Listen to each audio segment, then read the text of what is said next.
Hey guys, welcome back to my new another vlog. Good morning guys सबको। आज भाई मैं आपको एक इतनी इंपॉर्टेंट चीज़ बताने जा रहा हूँ ना गाइस। वो बहुत ही इंपॉर्टेंट है, सबके लिए इंपॉर्टेंट है भाई। जो भी स्टूडेंट है, स्टूडेंट के लिए इंपॉर्टेंट है। और मैं भी एज ए स्टूडेंट हूँ, मैं भी फील कर सकता हूँ भाई। मैंने भी एग्ज़ाम्स दिए, बहुत सारे एग्ज़ाम्स दिए मैंने भी। आपने भी दिए होंगे भाई एग्ज़ाम सारे। तो कई कई में आपको सक्सेस मिलती है, कई कई में आपको सक्सेस नहीं भी मिलती है। तो उससे डरने की कोई बात ही नहीं है भाई। वो दिन था भाई, 16 जुलाई 2026 की रात 9:30-10 के करीब भाई रिजल्ट अनाउंस हो गया। भाई मैं भी सरप्राइज हो गया भाई। मतलब इतने रात को रिजल्ट कैसे अनाउंस हो सकता है भाई। मैं सही बात कर रहा हूँ भाई, नीट का रिजल्ट उसी दिन जारी हो गया, रात को जारी हो गया। मतलब सबको लगा कि भाई रिजल्ट, ऑब्वियसली भाई ट्रेंड चला है कि भाई दोपहर को 2 बजे रिजल्ट अनाउंस होता है। और इस बार भाई ये सडन हो गया भाई। मुझे कुछ, मैं सूझ नहीं रहा था कि भाई मैं अभी क्या रिएक्ट करूँ यार। रिजल्ट तो आ गया, अभी रिजल्ट तो चेक करना पड़ेगा ऑब्वियसली भाई। मतलब हाइपोथेटिकली कंसिडर करो कि मैंने एग्ज़ाम दिया है, तो मैंने भाई रिजल्ट देख लिया और मैं सरप्राइज हो गया कि भाई मतलब किसी का हुआ। मैं हाइपोथेटिकली मेरा एग्जांपल दे रहा हूँ कि मतलब दूसरे का दे देते, किसी का हुआ। मतलब एक बंदा है भाई, उसका रिजल्ट उसने चेक किया और उसके लकीली और अनलकीली अनफॉर्चुनेटली उसका रिज़ल्ट अच्छा नहीं आया, उसका सिलेक्शन नहीं हुआ। तो भाई अभी उसके हिसाब से मैं सोच रहा हूँ कि भाई मतलब गलत कदम उठाने जाते भाई इस ऐसे सिचुएशन में। ऑब्वियसली भाई मेंटल प्रेशर इतना होता है ना, अभी रीनीट भी हो गया है। और भाई मतलब एक ही एग्ज़ाम के लिए, एक ही मेडिकल सीट के लिए आप दो दो बार एग्ज़ाम दे रहे हो, तो कितना मेंटली आपको स्ट्रांग होना चाहिए, कितना मेंटली आपको प्रिपेयर होना चाहिए। तो ये भी बहुत ही एज ए स्टूडेंट मैं भी फील कर सकता हूँ गाइज। ये चीज़ मेरे पे आती तो मैं भी ऐसा सोच सकता था कि भाई मतलब एक ही मेडिकल सीट के लिए मैंने इतनी इतनी सारी मेहनत की, 2-2 3-3 साल। जो ड्रॉपर होते हैं भाई वो 4-4 साल से लगे होते हैं, वही सिलेबस कंटिन्यूसली 1 साल 2 साल 3 साल कंटिन्यूसली पढ़ते ही रहते हैं। लेकिन एंड ऑफ द डे क्या होता है भाई, रिजल्ट आपके हिसाब से नहीं आता, आपके एक्सपेक्टेशन से हिसाब से नहीं आता रिजल्ट। और भाई एनटीए ने भी खेल खेल लिया भाई। मतलब पेपर इतना हार्ड निकाल दिया कि स्टूडेंट भाई मतलब उधर जाके सब ब्लैंक हो गए भाई। किसी का पेपर अच्छा गया, किसी का पेपर अच्छा नहीं गया। जो एक ही बात बोलना चाहूँगा गाइस मैं, एक ही एग्ज़ाम आपका करियर डिसाइड नहीं कर सकता। One paper can not decide your future, one paper can not decide your career. एक पेपर होता है भाई, वो उसको नेगलेक्ट करो, आप आगे की तैयारी करो। मतलब ऐसा मैं ऐसा बोल रहा हूँ कि मैंने एग्ज़ाम नहीं दिया, मैंने भी एग्ज़ाम दिया है और मेरे को फेलियर्स नहीं फेस करना पड़ा, क्योंकि मैं भी फेलियर से फेस करा चुका हूँ गाइज। मेरा बैक ऑफ द माइंड एक ही प्लान था कि भाई ए प्लान सक्सेस हुआ तो उस पर चले जाएंगे, नहीं तो B plan, back of the mind वही तो चल रहता है। बी प्लान है, उसको आगे कंटिन्यू करते रहते हैं। मतलब आपकी भी प्लान होनी चाहिए कि आप ऐसे नहीं कर सकते कि एक ही प्लान पे आप स्टक हो जाए। प्लान आपका ए है तो आप उसी पे कॉन्स्टेंट हो, नहीं भाई। मतलब आपको पीछे का भी सोचना पड़ता है, आगे का भी सोचना पड़ता है कि अब ए प्लान सक्सेस हुआ तो उसमें जाओ, और ए प्लान फेल हुआ तो अब बी में जाओ भाई। मतलब अलग अलग रास्ते बनाओ भाई। मतलब आप ये एक ही सोचो कि भाई मतलब मेरे को डॉक्टर ही बनना है, मेरा नीट क्लियर करना है, लेकिन आपको पीछे एक प्लान होना चाहिए भाई। मतलब ये नहीं हुआ तो वो हुआ, ऐसा होता है भाई। मेरा भी कैसा था, मैंने भी नीट की एग्ज़ाम दी है, मैंने भी जेई की एग्ज़ाम दी है, तो हुआ ना भाई। मतलब मेरा नीट में सिलेक्शन नहीं हुआ, ठीक है कोई बात नहीं भाई। मतलब अगली एग्ज़ाम है मेरा जेई में हो गया, मैं इंजीनियरिंग कर रहा हूँ भाई अभी बहुत बढ़िया तरीके से। देख रहे हो भाई, मतलब ये होता है भाई प्लान का एडवांटेज बहुत बढ़िया। कई कई स्टूडेंट होते हैं भाई, 12th में ले लेते हैं सिर्फ एक ही ग्रुप, पीसीएम पीसीबी। मतलब मैंने दोनों ग्रुप रखा था भाई, पीसीएम पीसीबी भी रखा था, क्योंकि भाई मुझे पता था ऐसा कुछ तो होने वाला है। इस वजह से मैं मेंटली भी पहले से प्रिपेयर था। इस वजह से मेरे को पता था भाई ऐसा हो सकता है भाई। इतना कैंडिडेट्स रजिस्टर कर रहे हैं कि भाई मतलब नीट की एग्ज़ाम के लिए इतने प्रिपेयर करते हैं भाई, 2-2 4-4 साल।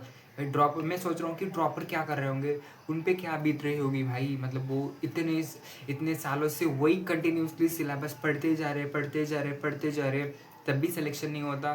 तो भाई मतलब छोड़ दो यार। अभी एक ही रास्ता नहीं है आप लाइफ में, एक ही रास्ता नहीं है भाई। मतलब आप किसी भी सेक्टर में जा सकते हो भाई। इंजीनियरिंग है, मेडिकल तो आपसे नहीं हो तो मेडिकल छोड़ दो भाई। स्पोर्ट्स है, अलग अलग सिविल सर्विसेज है, तो आप उसमें जाओ भाई। उसमें दिक्कत क्या है भाई, मुझे लगा कि आपको ये बताना ज़रूरी है भाई। मैं भी इस फेज से गुजर चुका हूँ, तो लगता है ना भाई मतलब एक बड़े भाई होने के नाते आपको गाइड करना मेरा भी बनता है।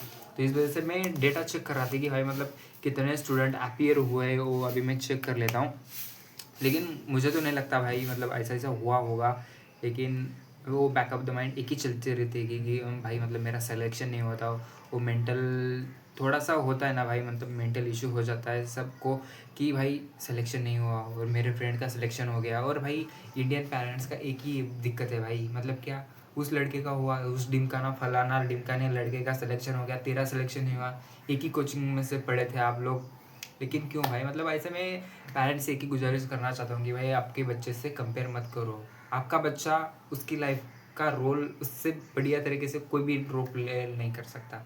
वो अलग बंदे का, वो डिमाना वट एवर जो बंदा है भाई, उसका उसका मेंटल एबिलिटी अलग है, आपके बच्चे की मेंटल एबिलिटी अलग है भाई। मतलब आप किसी से कंपेयर मत करो भाई, आपका बंदा भी सबसे बढ़िया हो सकता है भाई। मतलब वो ठीक से उसको गाइडेंस की कमी मिल गई, इस वजह से ये ओपन क्यों नहीं हो रहा भाई? एक मिनट ओपन कर लेता हूँ। मतलब आपको मैं एग्जैक्ट कितने स्टूडेंट अपीयर हुए, कितने स्टूडेंट एलिजिबल है कि भाई मतलब वो एडमिशन ले सकते हैं, काउंसलिंग में जा सकते हैं। एक मिनट मुझे टाइम दो, और आप भी ज़रूर कमेंट में बताना और आपका स्कोर कितना आया भाई। तो मेरे को डर लग रहा है कि भाई आप गलत कदम ना उठा ले भाई। मतलब दो, मैं समझ सकता हूँ भाई एज ए स्टूडेंट कि 3-3 साल मेहनत करना भाई पॉसिबल नहीं भाई। मतलब एक ही सब्जेक्ट आप 3-3 सब्जेक्ट 3-3 बार रिपीट कर रहे हो कंटिन्यूसली, 200 300 400 टेस्ट दे रहे हो आप कंटिन्यूसली। तो ये फिर सबको आता है भाई, ये ऐसा नहीं है कि भाई ये अच्छी चीज़ है, लेकिन कुछ तो आपको संवरना होगा भाई, और आगे का सोचना होगा कि आपको आगे क्या करना है, आपको अभी कौन से सेक्टर में जाना है, कौन से कॉम्पिटिटिव एग्ज़ाम में जाना है। और बहुत सारे कॉम्पिटिटिव एग्ज़ाम है भाई, सिविल सर्विसेज है, गेट की प्रिपरेशन करो, और एमपीसी दो, यूपीसी दो, और आप साइंटिस्ट बन सकते हो। और बहुत सारे रास्ते हैं भाई। आपको आप ठंडे दिमाग से आपको सोचना होगा कि भाई क्या करना है। और यही बोलना चाहूँगा कि मैं आपको ये खुल क्यों नहीं रहा भाई, ये थोड़ा दिक्कत हो रहा है भाई। मैं लैपटॉप लेके बैठा हूँ लेकिन ये खुल नहीं रहा, मैं आपको बता दूंगा। और फाइनली खुल गया भाई। देखो, एक बंदे का मेरे को रिजल्ट भेजा, मेरा मतलब क्लोज फ्रेंड था भाई, मतलब स्कूल में, मतलब स्कूल फ्रेंड था भाई, मतलब बहुत पुराना दोस्त है मेरा। हम फर्स्ट से 12th तक एक ही स्कूल में और एक ही कॉलेज में पढ़ा है भाई। तो मैं आपको रिजल्ट बताता हूँ।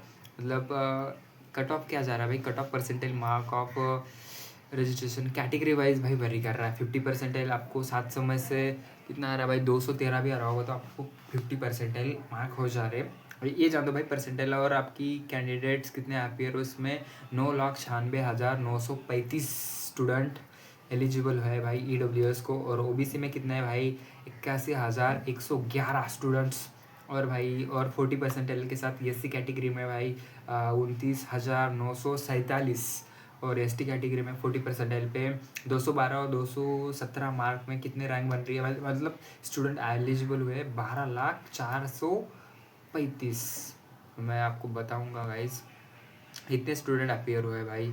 और एक स्टूडेंट का है भाई, मतलब इसको मिले भाई 412 नंबर मिले भाई इसको। ये 3 साल से कंटिन्यू मेहनत कर रहा था भाई। 412, वो मुझे बोल रहा था कि भाई मतलब 2026 का वो स्टार्टिंग का नीट पेपर हुआ ना 3 मई का, उसमें उसके बन रहे थे भाई 580 मार्क। आप देख रहे हो 580 मार्क, और अभी इधर 400 पे आ गया भाई। देख रहे हो अभी उस बंदे पे क्या बीत रही होगी भाई। मतलब उसको आराम से मेडिकल सीट मिल जाती भाई, आराम से पहली आइटम में, मतलब दूसरे तीसरे आइटम में। तो देख रहे हो बच्चों का कितना लॉस हो रहा है। तो मैं एक ही बोलना चाहूँगा स्टूडेंट को कि मूव फॉरवर्ड, इस चीज़ को छोड़ो अभी, इसमें आप कोई कुछ नहीं कर सकते। अभी जो हो गया सो हो गया। आप आपको चांस लेना है तो एक बार ज़रूर चांस लीजिए, एक बार ज़रूर चांस लीजिए, और एक बार ट्राई भी ज़रूर करिए। लेकिन बैक ऑफ द माइंड दूसरा प्लान आपका रेडी होना चाहिए। ठीक है भाई, मतलब अगले साल नहीं हुआ तो ठीक है ना, दूसरा प्लान पे आप शिफ्ट तो हो सकते हो। ऐसा नहीं कि भाई आप एक ही प्लान लेके बैठे हो और वो सक्सेस ही नहीं हो रहा, तो थोड़ी दिक्कत वाली बात है ना भाई। आपका टाइम भी जा रहा है, आपकी एज भी बढ़ती जा रही है, समझ रहे हो आप एक ही सिलेबस इतनी बार पढ़े हो, तो थोड़ा आप में भी कुछ इम्प्रूवमेंट की ज़रूरत है। मैं ऐसा नहीं बोल रहा कि इम्प्रूवमेंट की ज़रूरत है, लेकिन आपका नहीं हो पा रहा तो नहीं हो पा रहा भाई, आप मूव फॉरवर्ड कर लीजिए। और मैं आपको ये रिज़ल्ट उधर दिखाऊँ या नहीं भाई? नहीं यार, किसी का प्राइवेट है भाई, मतलब पर्सनल है, किसी को ऐसा थोड़ी दिखा सकता हूँ। मैं दिखा दूंगा लेकिन हाइड हो करके, सब इन्फॉर्मेशन वगैरह सब हाइड करके आपको दिखा दूंगा। कमेंट में ज़रूर लिख देना आप नीट की एग्ज़ाम दिए हो तो रीनीट, तो कितने मिले, कितने परसेंटाइल, कितने मतलब आपको MBBS का सीट मिल रहा है, BMS BDS जो भी मिल रहा है, तो आप कमेंट में ज़रूर बता देना। तो गाइज़ ये बताना बहुत ज़रूरी है, क्योंकि स्टूडेंट की मतलब इस फेज़ में भाई, मतलब घर वाले थोड़ा थोड़ा साथ देते हैं भाई, और कुछ कुछ घर वाले पेरेंट्स होते हैं ना भाई, मतलब मैंने बोला पहले कि भाई मतलब अलग बच्चे से कंपेयर करने लगते हैं भाई, मतलब उसका हुआ मेरा बच्चे का क्यों नहीं हुआ भाई, एक ही कोचिंग में पढ़ रहे थे। मैंने जैसे बोला कि भाई एबिलिटी अलग अलग होती है भाई सबकी। जो बंदा एक बार पढ़ के उसको हमेशा के लिए याद रह जाता है, और अलग बंदा को नहीं याद होता भाई एक समय में, वो 2 बार 3 बार रिवाइज करके वो याद होता है, मतलब सबकी एबिलिटी अलग अलग होती है। अब मेरा ही सुन लो भाई, मेरे को याद नहीं होता क्योंकि मैं एक बार पढ़ा तो मेरे को याद नहीं होता, तो मैं 2 बार 3 बार पढ़ता हूँ, मेरी एबिलिटी उतनी है, मेरी कैपेबिलिटी के हिसाब से मैं पढ़ता हूँ। ऐसा नहीं कि भाई मतलब कोई भी इंसान भाई नॉर्मली कोई भी जीनियस होगा तो एक बार पढ़ लेगा तो उसको हमेशा के लिए याद रह जाएगा, ऐसा नहीं है भाई। आप 2 बार 3 बार पढ़ोगे तभी तो याद होगा भाई, वो भी नहीं गारंटी कह सकती कि वो परमानेंटली याद हो जाएगा, टेम्परली 10 दिन के लिए 15 दिन के लिए याद होगा, क्योंकि उसको कंटिन्यूसली रिवाइज करना पड़ता है। ऐसा नहीं कि भाई मतलब मैं आज पढ़ रहा हूँ और अगले साल ही देखूंगा, अगले साल तक मेरे को याद रहेगा, ऐसा नहीं होता भाई। सबकी मेंटल एबिलिटी अलग अलग होती है, तो बी प्रिपेयर भाई, आप मेंटली स्ट्रांग रहिए और मूव फॉरवर्ड करिए आपको, और आगे बहुत चांसेस मिलेंगे आपको भाई, मतलब आपकी मेहनत वेस्ट कहीं नहीं जा रही भाई। आपने इतनी मेहनत करी है, अपना 100% दिया है एक ही एग्ज़ाम के लिए, 3 साल 4 साल, तो आपकी प्रिपेयर मतलब आपका मेंटल एबिलिटी को सल्यूट है भाई, मतलब इतना एक ही सिलेबस इतने बार पढ़ना आसान बात नहीं होती भाई। ये टफेस्ट, इंडिया की मोस्ट टफेस्ट एग्जाम में से आती है भाई, समझ रहे हो, जेई मेंस के बाद जेई एडवांस के बाद नीट ही तो आती है भाई। डिफ़िकल्टी अभी डिफ़िकल्टी भी बढ़ गई है एग्ज़ाम की, नंबर ऑफ़ कैंडिडेट्स ने बढ़ गए ना भाई, तो अभी मैं कुछ नहीं बोल रहा भाई, मेरे गुमसुम आ रहे हैं, क्योंकि मैं सोच रहा हूँ कि भाई मेरे फ्रेंड्स इतने कोचिंग में इतने पैसे डाल के उनका नहीं हुआ तो बुरा तो लगता है ना भाई, थोड़ा थोड़ा बुरा तो लगता है, लेकिन खुद को ही संभालना पड़ता है, और मूव फॉरवर्ड करिए गाइस, खुद को संभालिए, और कुछ कुछ ज़्यादा स्ट्रेस लेने की ज़रूरत नहीं है। अब जाओ भाई, अभी नहीं किसी दूसरे सेक्टर में चले जाओ भाई, अभी 1 साल तो 2 साल वेस्ट हो गए, लेकिन चले जाओ भाई, मतलब अब इधर टाइम वेस्ट करने की कोई ज़रूरत ही नहीं है आपको। तो मैं तो यही कह सकता हूँ भाई, इतना ही कह सकता हूँ कि मूव फॉरवर्ड, उसको छोड़िए। अभी नीट का रिजल्ट भी अनाउंस हो गया भाई, 2 दिन हो गए उसका अनाउंस होके, आप छोड़ दीजिए उसको और आगे की सोचिए। और इतना ही बोलना चाहूँगा भाई, ये इम्पोर्टेंट है भाई, बताना बहुत इंपॉर्टेंट होता है, बताना कि ऐसे स्टूडेंट होते हैं भाई, मतलब कहीं के स्टूडेंट का हो भी जाता है भाई ऑनलाइन, कहीं के स्टूडेंट ऑनलाइन पढ़ते हैं, ऑनलाइन पढ़ विदाउट ऑफलाइन कोचिंग जाके भी वो ऑनलाइन से निकाल लेते हैं एग्ज़ाम भाई, मतलब उनको भी सल्यूट है भाई, मतलब कहीं कहीं की फाइनेंशियल कंडीशन अच्छी नहीं होती तब भी एग्ज़ाम निकाल लेते हैं। मैं देख रहा था कि फिजिक्स वाला पे एक बंदा है भाई, उसकी AR 55 है भाई, वो भी प्योर ऑनलाइन पढ़ के, तो हेड सब सल्यूट भाई, उसको 3 साल लगे भाई, मतलब एक ही बैच में, भी उसी बैच में पढ़ रहा था, लेकिन लकी हार्ड अनफॉर्चुनेटली मेरा नहीं हुआ। मैं ऐसा कंपेयर नहीं कर रहा कि भाई उसका हुआ मेरा नहीं हुआ, लेकिन एक होता है ना भाई बैक ऑफ द माइंड, भाई एक ही बैच से पढ़े हम, उसका हुआ मेरा नहीं हुआ, तो ये थोड़ा सा दिल में एक चीज़ रह जाती है, और दिमाग में भी एक चीज़ रह जाती है कि भाई प्रॉब्लम क्या हुई, किधर हुई प्रॉब्लम, पढ़ने में थोड़ा अप्रोच गलत था, number of question come attempt करे, नंबर ऑफ़ क्वेश्चन सॉल्विंग मतलब प्रैक्टिस कम करे, एग्ज़ाम मतलब मॉक टेस्ट कम दिए, क्या दिए, मतलब उसमें चलता रहता है भाई, बैक ऑफ द माइंड चलता रहता है ये चीज़ें, मैं कहाँ गलत करा था, कहाँ टाइम वेस्ट करा था, ये चलते रहते, लेकिन कोई बात नहीं भाई, अभी जो हो गया सो गया, अब कुछ नहीं हो सकता भाई, बदल तो नहीं सकते आप रिजल्ट को, तो सिर्फ और एक बार से लग जाएंगे भाई बढ़िया तरीके से तैयारी को, और सभी बातें छोड़ के बढ़िया तरीके से कम बैक करेंगे, कम बैक स्ट्रॉन्गर भाई। तो रिलेटिव्स तो बोलते रहेंगे भाई, उस फलाना डिमकाने का हो गया भाई सिलेक्शन, तेरा नहीं हुआ, तो मोबाइल में देखता रहता था भाई ऑनलाइन, जो ऐसे रिलेटिव मेरे को, मतलब मैं पर्सनली बता रहा हूँ, जो रिलेटिव होते हैं ना भाई, मतलब वो आप सिर्फ बोलते भाई, कमेंट करते रहते हैं भाई, हमेशा पूरा दिन मोबाइल में पड़ा रहता था, उनको क्या पता है भाई वो लेक्चर कर रहा होता है, ऑनलाइन पढ़ाई कर रहा होता है, वो तो ऐसे बोलेंगे भाई पूरा दिन मोबाइल में लगा रहता है, पूरा दिन मोबाइल में लैपटॉप में लगा रहता है, उनको कुछ नहीं पता होता भाई वो पढ़ाई कर रहा है क्या, उसको तो पता है, स्टूडेंट का एज ए स्टूडेंट पता है भाई, वो उसका पूरा दिन 100% दे रहा है एक ही एग्ज़ाम के लिए। तो ये रहता है भाई, मतलब किसी की मत सुनो भाई, आपकी पेरेंट्स की सुनो और खुद की सुनो, स्पेशली खुद पे ट्रस्ट करो भाई, ट्रस्ट बहुत इंपॉर्टेंट है भाई, खुद पे ट्रस्ट करना ना बहुत इंपॉर्टेंट होता है। मैं भी ऐसा, मतलब कभी कभी एग्जाम में मार्क्स अच्छे नहीं आते ना, तो मैं सोचता हूँ भाई मैं गलत कहाँ करा, मेरा वीक पॉइंट कहाँ था भाई, कौन से सब्जेक्ट में मेरा वीक है, मैं वहाँ पे मतलब प्रॉब्लम पे मैं फोकस नहीं करता हूँ, उसमें से सोल्यूशन में क्या निकल सकता हूँ, इसमें कुछ सोल्यूशन है, मैं प्रॉब्लम पे फोकस करूँगा तो ऑब्वियसली भाई और प्रॉब्लम क्रिएट हो सकते हैं, आप प्रॉब्लम के बजाय आप सोल्यूशन पे फोकस करो, यही मैं कहना चाहूँगा। और रिलेटिव की तो कुछ भी मत सुनो भाई, कुछ भी ऐसे बैरियर लगाओ, सिर्फ ऐसे बैरियर लगाओ और सिर्फ मूव फॉरवर्ड। किसी की सुनना नहीं भाई, सिर्फ खुद की सुनना है। जो आपको करना है वो खुद करोगे आप, और दूसरे पे आप डिपेंडेंट नहीं रहना भाई, इंडिपेंडेंट बनना है। समझ रहे हो आप? ये बोलना चाहूँगा गाइज। और जाते जाते इतना ही बोलना चाहूँगा कि never give up, trust your self, anything is possible, believe in your self, anything is possible. तो ट्रस्ट बहुत ही इंपॉर्टेंट है भाई। खुद पे भरोसा रखिए, आप कर जाओगे भाई। इस साल नहीं हुआ तो अगले साल ऑब्वियसली अश्योरेंस के साथ मैं कह सकता हूँ कि आप ऑब्वियसली निकालोगे भाई। तो कोई दिक्कत नहीं है भाई, इस लोग को यही पेंड करते हैं। और मुझे लगा कि भाई ये मेरे छोटे भाइयों को और बड़े भाइयों को बताना चाहिए, और बताना भी ज़रूरी है भाई। ऐसे आपको कोई तो ही मेंटोर मतलब गाइड करने वाला होना चाहिए ना भाई। मतलब आपने एग्ज़ाम दिया भाई, मैंने भी दिए भाई एग्ज़ाम।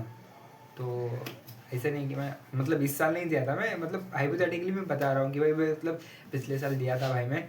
तो मेरा नहीं हुआ तो मैं ऑब्वियसली इधर आ गया भाई। मैं ऐसा थोड़ी कि भाई मेरा नहीं हुआ मैं घर पे रोते बैठ रहा हूँ, ऐसा नहीं है भाई। तो मेरे फैमिली वालों ने भी बोला कि भाई कुछ नहीं भाई, तेरा प्लान बी है ना भाई रेडी, प्लान ए सक्सेसफुल नहीं हुआ तो प्लान बी पे शिफ्ट हो जाओ भाई, उसमें कोई दिक्कत नहीं है भाई। आप क्यों एक साल अपना वेस्ट कर रहे हो? एक साल में आप दूसरा कुछ भी कर ले सकते हो भाई। तो गाइज़ इस लोग को यहीं पेंड करते हैं। ब्लॉग कैसा लगा कमेंट में ज़रूर बताना गाइज़। और मिलता है कल भाई। और रूमर उड़ गए कि भाई सब रोहित शर्मा का कल का मैच आखिरी मैच हो सकता है भाई इंटरनेशनल क्रिकेट में। आई होप, फिंगर क्रॉस कि ऐसा ना हो भाई। और ऑब्वियसली भाई रोहित शर्मा और विराट कोहली 2027 का वर्ल्ड कप खेले। और मैं भी चाहूँगा और अभी दुआ करना कि भाई वो रिटायरमेंट ना ले भाई कल। तो यही गुजारिश है आपकी, लाइक का बटन ज़रूर से दबा देना, उसके साथ साथ सब्सक्राइब का बटन भी ज़रूर से दबा देना। मिलते हैं कल के व्लॉग में guys. Thank you for watching भाई। एक चीज़ बताऊँ तो नेवर गिव अप भाई, never give up, never give up. खुद से आप कंटिन्यूसली बोलते रहे, खुद से बोलते रहे कि भाई नेवर गिव अप भाई। कभी हार नहीं मानना है भाई, कभी हार नहीं मानना है।